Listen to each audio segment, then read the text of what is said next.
All right, everyone. Welcome back to episode 4 of Help Don't Hurt an Addiction Talks podcast. I'm your host, August, again. And today, going along the theme of family and addiction and outreach in the community, I have a very special guest. Her name is Morgan, and she runs Safe Streets in Wichita, Kansas. Hi, Morgan. Hello. It's a beautiful Sunday morning. It is. I think I told you before that whenever we started this podcast, you were like one of the first people Ryan said, like, yes, we should bring her on. And so I was really excited because I do a lot of outreach with my friend Victoria here for COW. It's Community on Wheels in Tucson. And it sounded like it was like kind of the same vibe. So I wanted to see what it was like over there in Wichita and like what you guys do. And especially like what brought you to start this and like get involved. So, Absolutely. yeah, so I just wanted to start with like your story in addiction. I know you said it was like your family and friends versus you. So like what was your experience with it? And then how did that bring you to getting involved with Safe Streets? So, when I was younger, I lost my father to alcoholism. I was 7 years old, and it was the 90s, and he was a very popular radio DJ here in Wichita. Um, and the lifestyle with being a radio DJ at the time, it was a very popular, you were basically a local celebrity. And it was just like a party all the time, like going out to bars, going to shows. He was also a local musician. Just all of that isn't really a supportive Yeah, like drugs and alcohol are environment. like mixed in with that. It's Yeah, hard to stay away. right. And I think that was ended up being the demise of his marriage to my mom very early on. And about 10 years ago, my uncle, his brother, who is also in recovery and is in AA, he gave me some journals of my father's, Yeah. which was it was insane to read them. He wrote them about 2 years before he passed away, and it was just such a crazy look into what it was like for him, Mm-hmm. the struggles he was going through with his job. He had lost his radio DJ job from drinking on the job, and he was struggling with interpersonal relationships and family, and he was struggling with feeling like he was there for me enough. I could tell he loved me so much. And Yeah. it was so insane to read these, like, and to see like him talk about me. And like, there was even this part where he was like, I took Morgan to school today. She's in kindergarten. I wanted so badly to walk into the school with her, but I stopped at the front door and I just told her to go in. I don't know what kept me from going into the school, but I just couldn't, and I'm kicking myself about it. Like, and that just brought up a lot of memories for me, because I remember like every big event or like a recital or anything, I'd go through the recital and I always knew that once I ran out of the doors, I'd see him. Yeah. Like, I never saw him inside, Mm-hmm. but I always saw him when I was going outside. And like, to read that and like kind of tie it into what he was going through and the struggles he was having, it was very surreal. Yeah.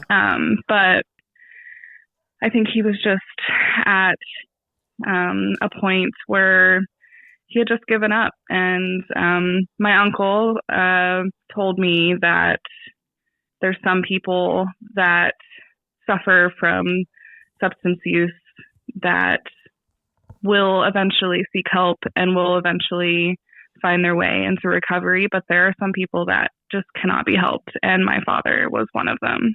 Yeah. I remember, I think I mentioned that my husband passed away from it was not from addiction, but it was from it. And Mm-hmm. I also have a bunch of journals that we had wrote to each other from like when he was in rehab or I was out, just try to communicate with each other and like keep, memories of when we weren't with each other. And reading back through them now, It's funny you mention it because I think you told me before that you'd gone through his journal, and I was like, oh, I think I actually have one, and I was looking at it, and it's a lot of like pictures of me and him that he would draw, or like, like little statements and stuff. But now going back through it, it's like it's almost like a plea. Like he wanted to be as involved as I was. He would always want to be like do everything that I was doing with Flynn, our son, but it just like you said, we would find him on the outside. Like we would go do something and he'd be like, I have to go step outside. And I would just see Flynn, like, I can't wait to tell him about this. And like we'd walk into the parking lot and he would be there. And it just going through the hurt that I would of losing him, knowing that I was also an addict and I had a lot of anger, but just how to figure out with my son, because he's the same age, if not a little bit younger than you were when he passed, and just how to like go through that of telling him. So yeah, I definitely feel the same. Like some people are meant to get better and some aren't in a way. It kind of sucks that it has to be this way, but I feel like there's a lesson in everything. And I just kind of look at it as like he's not hurting anymore. And he can, I talk to him all the time, like he's still next to me and just kind of like helping me through it. But yeah, I think it's For sure. yeah, it's definitely hard, but Yeah. it's what got me into this work. Yeah. It's hard to understand as a child. Like I didn't know firsthand, like at that age, of course, like what was going on. I was told he had pneumonia, which was true. It's just that like it was pneumonia because he got sick. He was also smoking smoking cigarettes a lot. And he got sick and he was drinking at home, unemployed. And like he was getting to the point where his friends were getting really concerned, and they called an ambulance to his house, and he refused to leave. And he passed away in his sleep shortly after that. And I have his death certificate, and it said his blood alcohol percentage was like over double the legal limit at the time of his death. So, I mean, while he did pass away from pneumonia, I think it's like the same thing as, it was like a complication of alcoholism. Like it's just something that can happen, and it just all added up to this. But my mom spent a lot of years trying to protect me from the truth of the situation, but my uncle, his brother, has always been very candid with me. I mean, he did wait until I was older, but he's always been very candid with me, and I do appreciate that. I do appreciate how my mom protected me as well. I think it was good to learn about what it really was. I think it kind of, if it had gone any other way, I don't know if I would be in harm reduction in the way I am now and working in this work. Like, even like to go through the whole process of learning that he passed away due to complications of drinking, going through teenage life, angry at him and sad that he left me alone, thinking it was a choice that he decided to drink so much that it killed him. Like that was such a huge part of my teenage life, is anger. And it wasn't until I started Al-Anon meetings, which for if there's any viewers that don't know, it's part of like the AA, NA programs, but it's for loved ones of people that are suffering or going through substance use or substance misuse. It's for the loved ones of those people. It wasn't until I started Al-Anon that it really started changing how I thought about it. But I feel like knowing about it at an earlier age and not being sheltered from it, it was just part of the process. I think it's part of the process that everyone goes through as a loved one to someone going through substance use, is like the anger part first. Yeah, absolutely. But I think it was just part of my journey to get to where I was, where I am now with it, for sure. Yeah. But I definitely don't think I would be in the work that I do if I wasn't affected by other people's substance use disorder as well. I don't think I would be so passionate about it. And I have also like lost friends and like family members to it. And I think it's different when it's your own versus somebody else's. Like we have had a conversation about like being in and out of control. And when it's somebody else, there's like so much. You mentioned you didn't feel like you were in control of it, which I've felt so much. Like with myself, I don't care if I lose control and like it's just me, but when it's somebody else and you have like, there's like almost nothing that you can do, it's so different feeling. It's, I don't even know how to describe it. It's like helplessness, but like pleading with it. And that control is something that we have to kind of find a balance with. And I think harm reduction and like outreach is definitely that like something that we can do for it. For sure. Yeah. The biggest thing I learned in my time with Al-Anon, to heal from how I thought about substance use, because the first thing I learned is that substance use and substance use disorder, that's a disease. Mm-hmm. Alcoholism is a disease. It's not a choice. Right. And as someone who's very like type A, very like want to be in control of a situation, going into Al-Anon and learning that you didn't cause it, you can't control it, and you can't cure it. Mm-hmm. And learning the powerlessness of being a loved one to someone that is using substances or someone you've lost to it. Just learning to detach from that. Mm-hmm. And learning to take away the control of how you feel about it.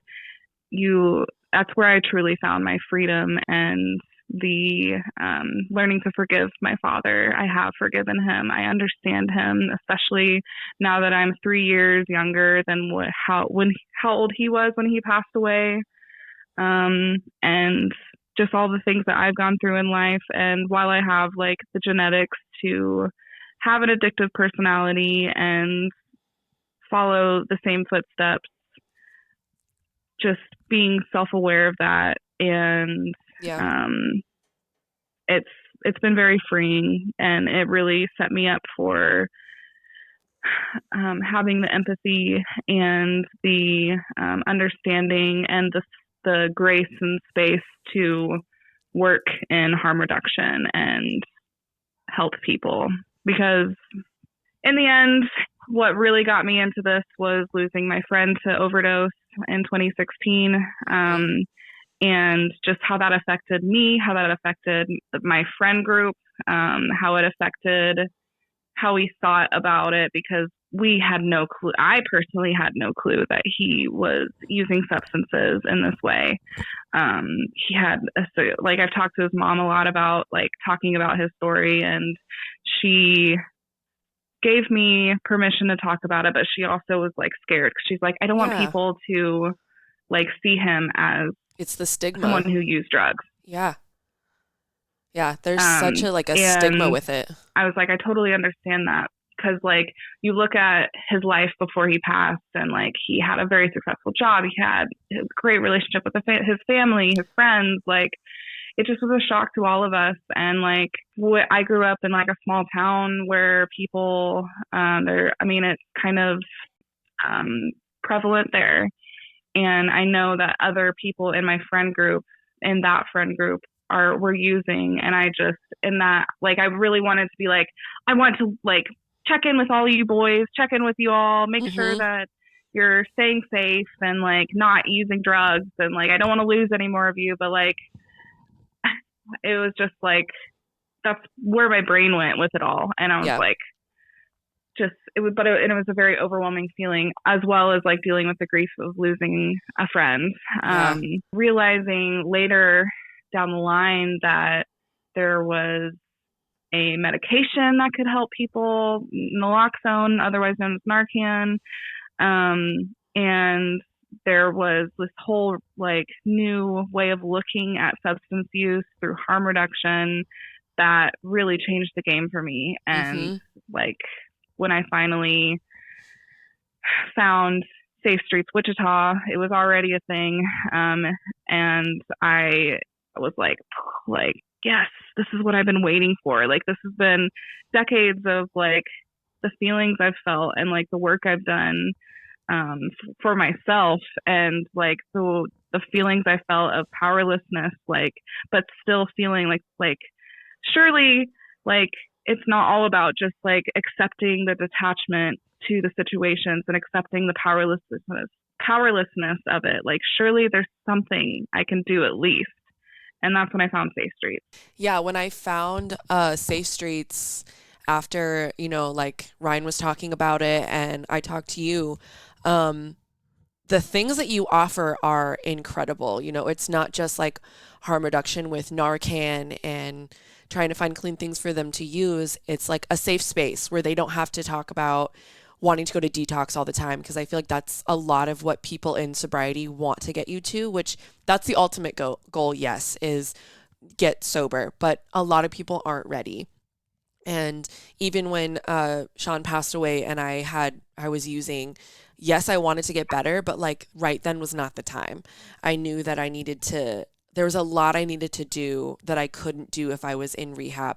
There was a lot of anger I needed to let out. And I had found, like Cal, there was a bunch of people here that I could like reach out to and go to, and they just wanted me to be safe while I was using. They just wanted to like get me to the point of detox. And the outreach out here does a lot of like, trying to find housing and clean needles and clean bubblers, and especially Narcan, and like food and just someone to hang out with.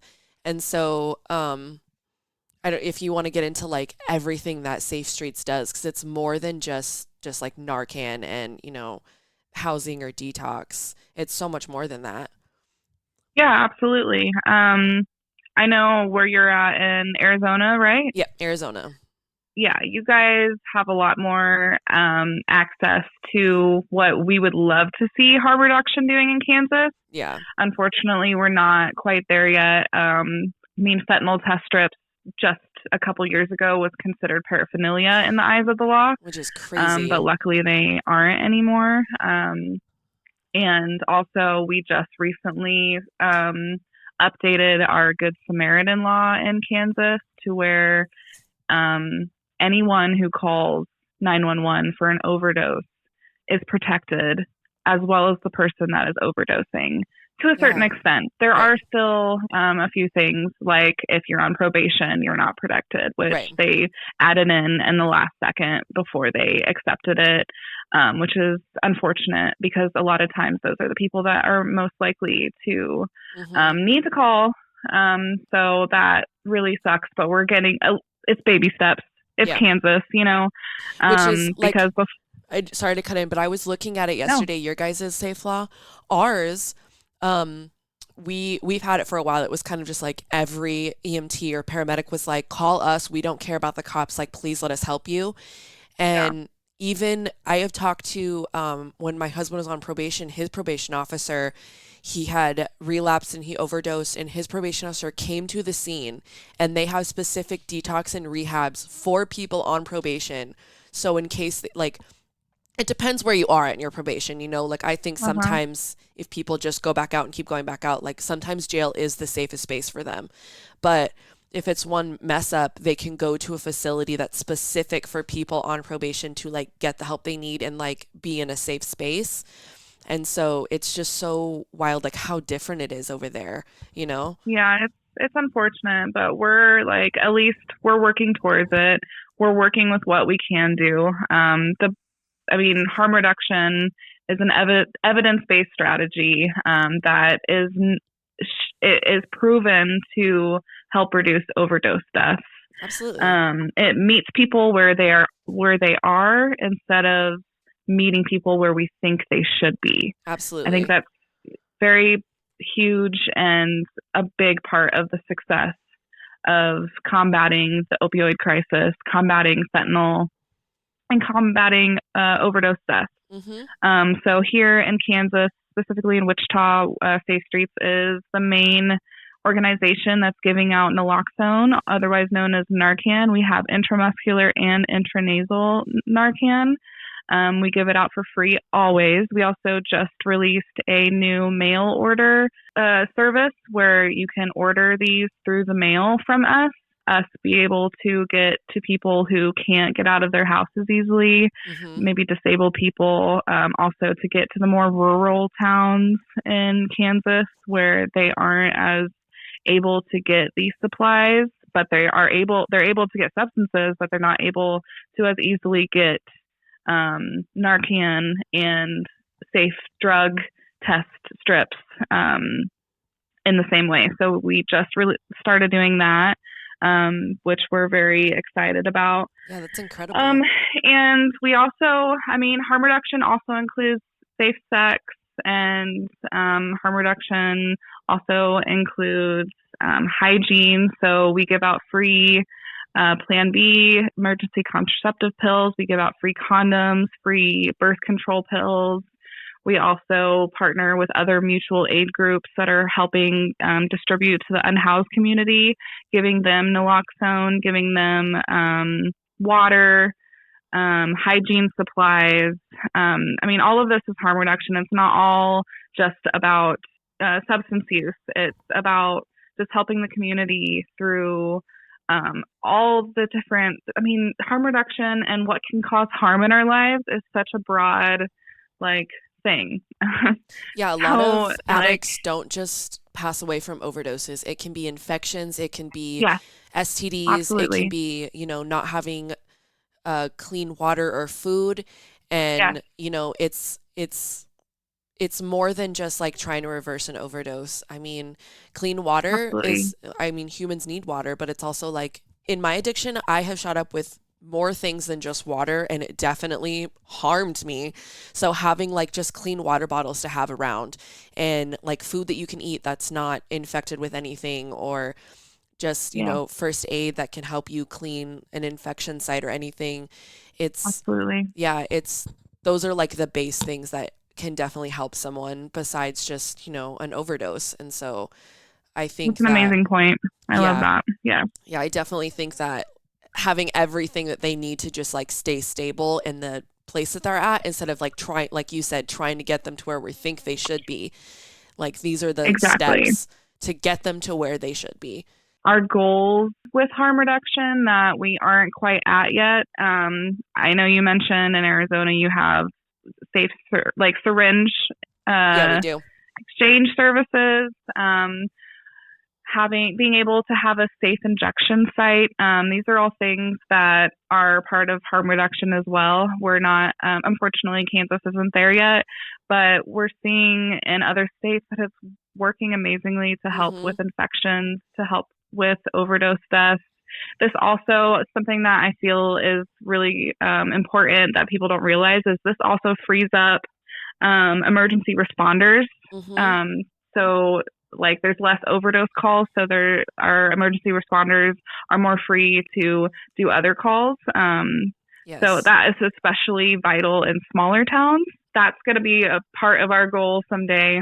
Like I said, baby steps, but to have a safe injection sites and syringe exchange services in Kansas will be an amazing step, and it seems like it's been working really well in Arizona as well. Yeah, it's called Southern Arizona AIDS Foundation, and there's different places around the city where you can go take your old needles, you just put them in a paper bag, bring them, and they'll bring you things to clean it, alcohol wipes and needles, condoms, anything that you need.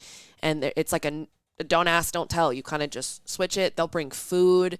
It's really incredible, and it's not exactly where we would like it to be, because there is still stigma around why are we letting them use? But like you said, substance abuse disorder is a disorder, and I think drug use is just a side effect of that disorder. Being an addict myself, I still have addiction tendencies. It's hard for me to go day to day, because for the first time I got sober, I was a giant klepto. I couldn't stop stealing. I needed to get that high somewhere. And now, I found safe ways to do that. I bake more than I should, and I have 300 books that I've bought, and it's safer, but it's still a side effect of my disorder. And this just happens to be like the easiest way for them to deal with it because they're not in a space to deal with their trauma just yet. And it gets rid of that easily. So, also, I know that you mentioned last time we talked was it was a crisis line that they could call. Do you Yes, remember? yes, Yeah. that's part of harm reduction as well. Um, Being able to offer, like, one of the things that I've offered as just a friend to people using substances is, personally, if they want to call me before they use, if they're alone, Mm-hmm. so there's someone on the phone with them. But there is also a hotline called the Never Use Alone hotline. It has trained volunteers that know how to ask you, what your address is, the details, just really quickly before you use. So just in case, and they have like ways to know if it seems like you've possibly overdosed, that they can call emergency responders to where you're at. And that phone number is 877-696-1996. And that is the Never Use Alone hotline. It's an amazing resource. I think that's where we're finding a lot of people are passing away, is they are Mm-hmm. using alone.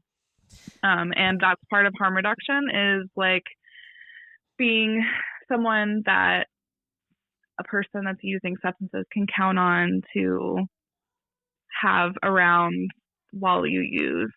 So Yeah. at least you're not alone. Because the goal with harm reduction is not reducing drug use, it's reducing overdose deaths.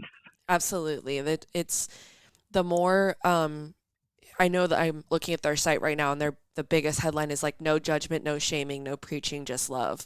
And like love is just more than, like you love your family members or your kids. It's like just spreading it around and making sure people are not feeling the stigma or the shame of what they're doing.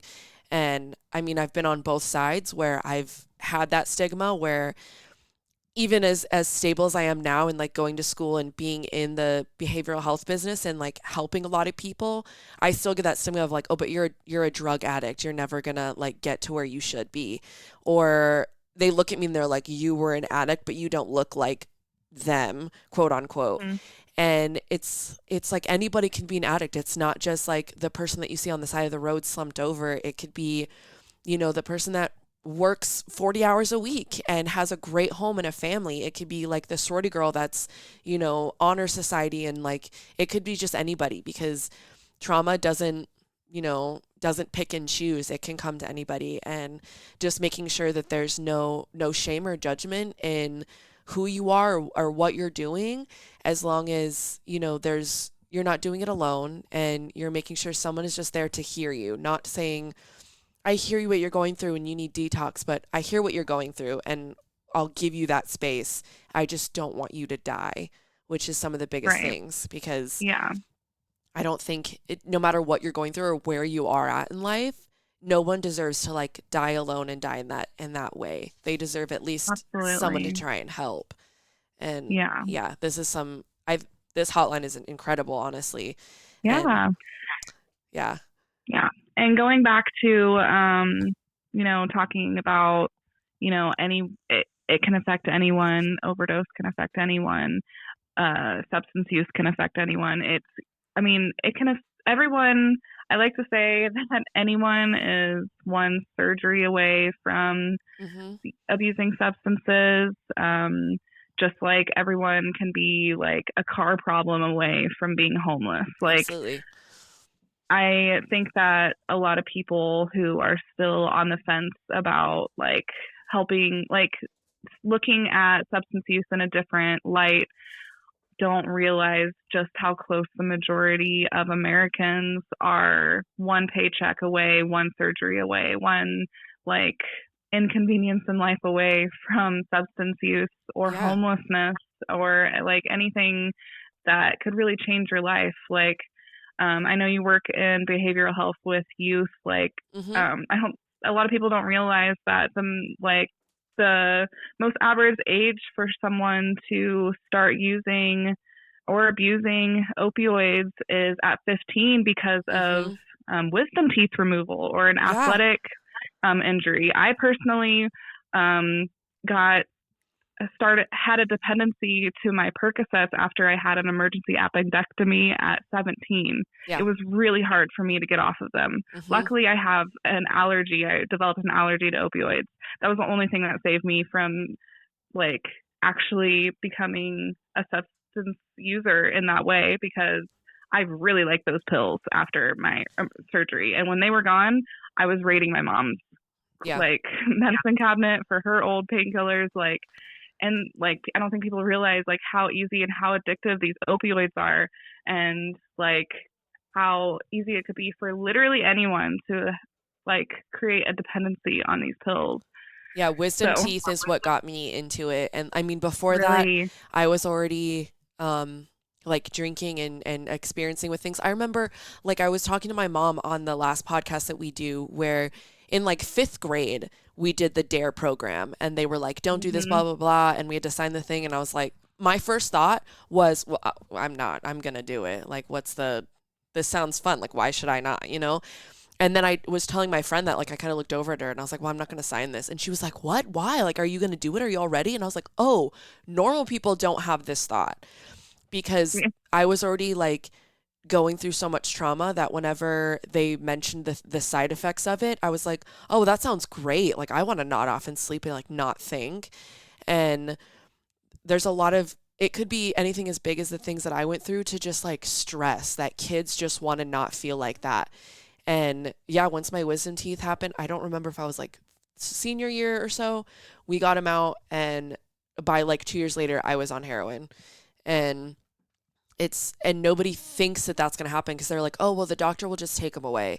And it's like, no, but then you're going to find it elsewhere because doctors are so easy to just hand it out. And then, I mean, one of my friends, they had their wisdom teeth removed and said that it kept hurting for like 2 years. And the doctor just kept prescribing him. Like, wow, it's not just drug dealers that are getting people hooked. It's doctors as well. Like yeah, they just will give it to that's anybody and how. anyone.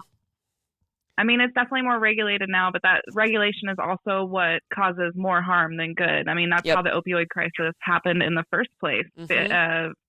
Purdue Pharma created OxyContin in the 90s, Mhm. and they were telling people that it wasn't addictive, and they were giving it instead of like for decades, opioids were used in hospital settings, and they were highly regulated. They were like it wasn't like something that you could just do anytime. These were in hospitals for surgeries, which they still are. And I think a big misconception is saying like that all fentanyl is bad, because Mhm. fentanyl is used in hospitals and surgery settings, and it is safe in that way, just Mhm. like it was safer in like the 60s, 70s, 80s Yeah. using opioids in hospitals.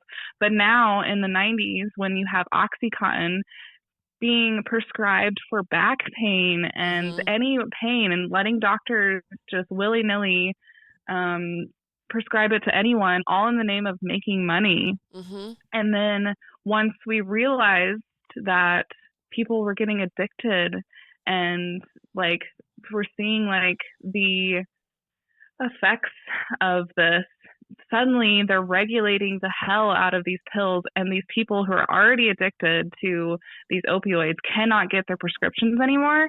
And that is what led to like the addiction to street heroin, like that they Yep. had to go to the streets to find like the things that kept them well, because Mhm. they didn't want to go through withdrawal symptoms, and they didn't want to like we like Purdue Pharma caused that, and like it's you still see that today. I Mhm. mean, most pills and powders that you're going to see on the street are illicitly made at this point. Oh yeah. And that's like um the real problem now that we're seeing is the fentanyl Yeah.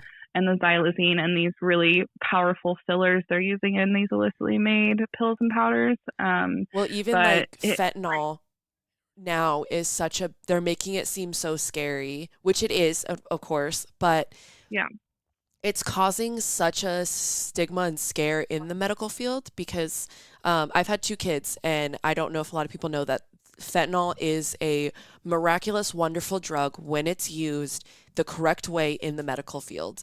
And there is fentanyl in the epidural pill, or in the epidural needle, sorry, that you get whenever you have a surgery of some sort or whenever you give birth. And there's so many women that are scared to give birth because they don't want fentanyl in their system, which I was a recovering drug addict both times that I gave birth. I did not get get it back addicted to it. I did not feel it. I did not get high because of the way that it's administered, and it's so little and used correctly. But because they just hear the word fentanyl, they're like, "Oh, I don't want to even touch it. Don't give it to me." And then they're suffering through their own labor because they are so scared of it and they didn't want to go natural to begin with.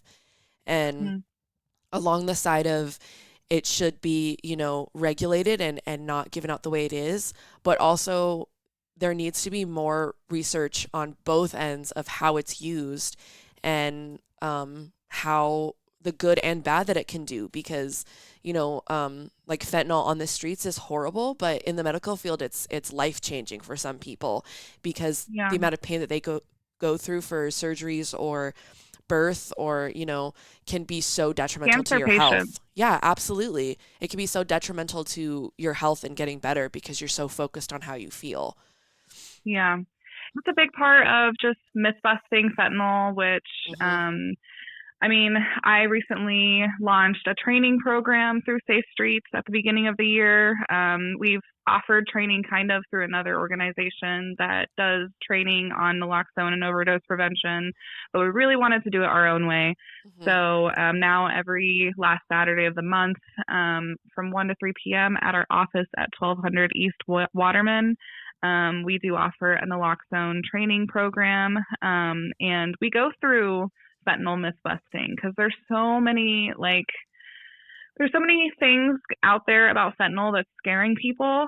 And while we do need to be testing our substances for fentanyl, and we do need to be hyper aware of just go ahead and assume if you have a pill or a powder in your hand and you're about to use it.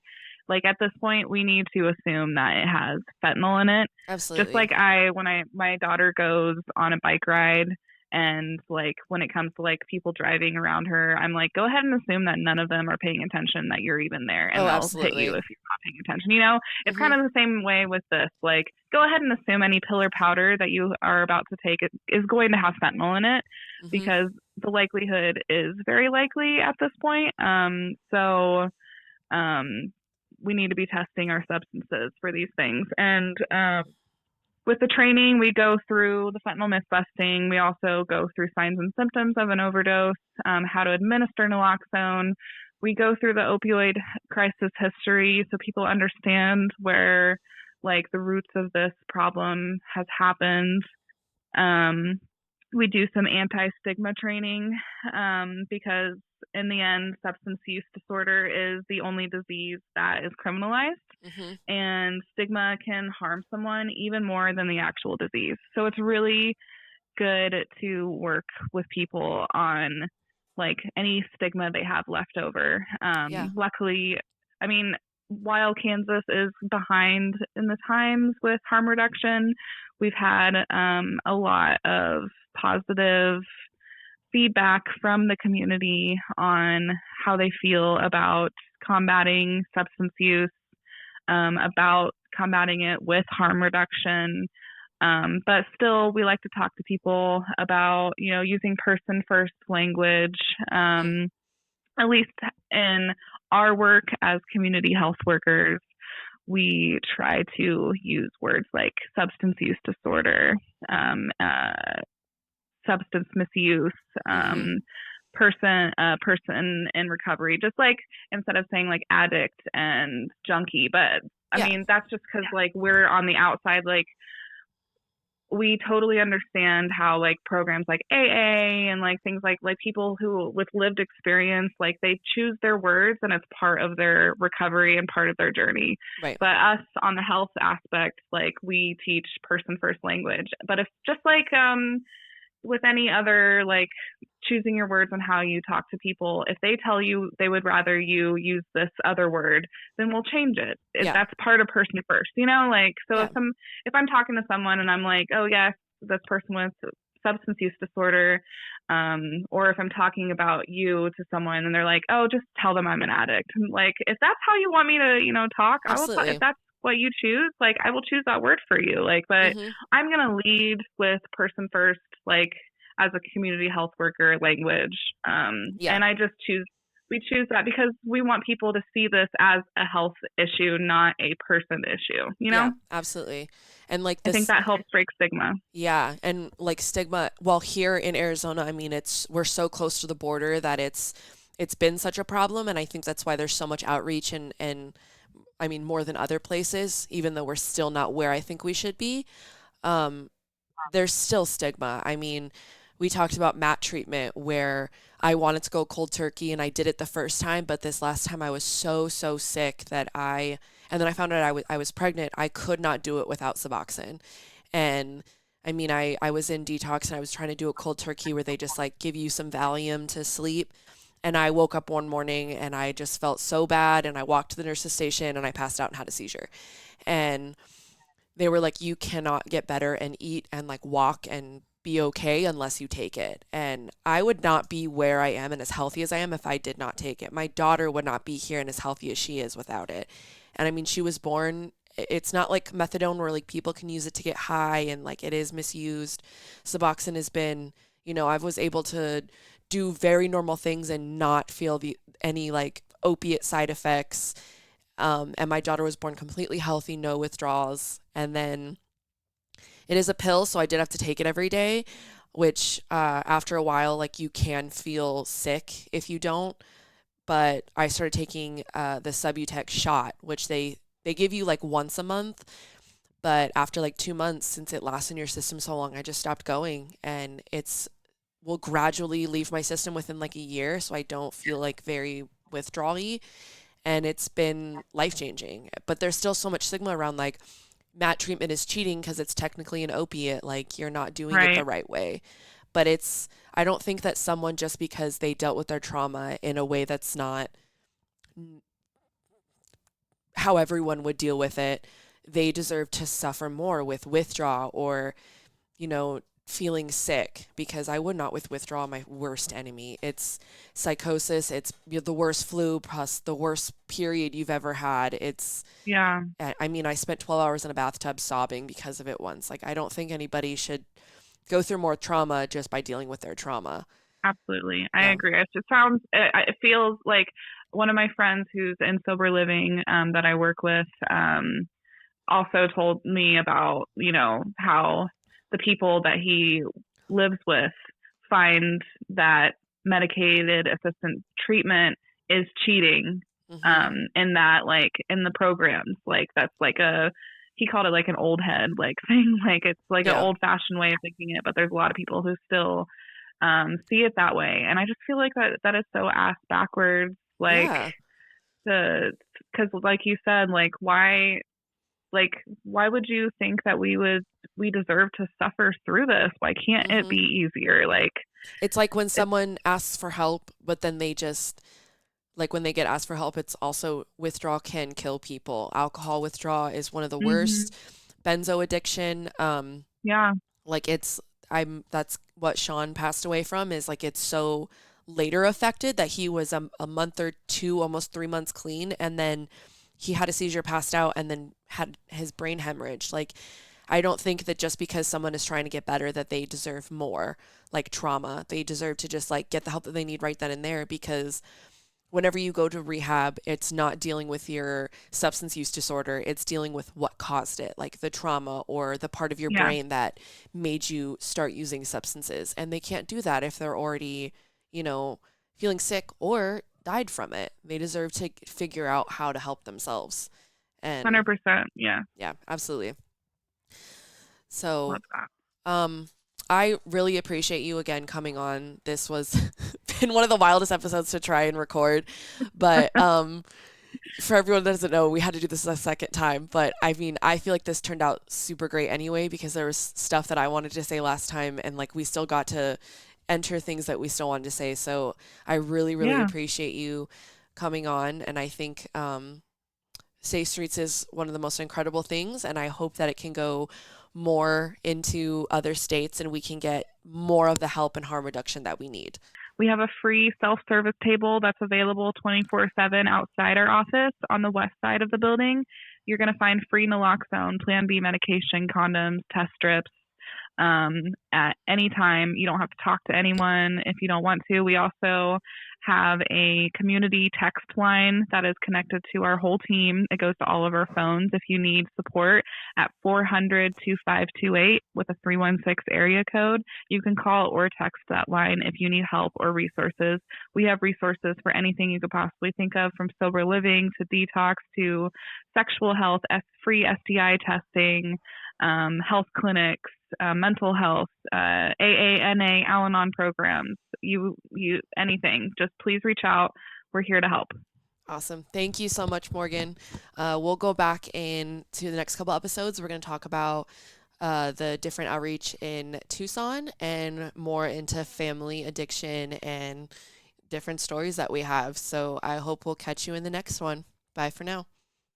If you or a loved one is struggling with mental health or addiction, please reach out to the Substance Abuse and Mental Health Administration helpline at 1-800-662-4357 or 988 for the National Crisis and Suicide Helpline, available 24/7.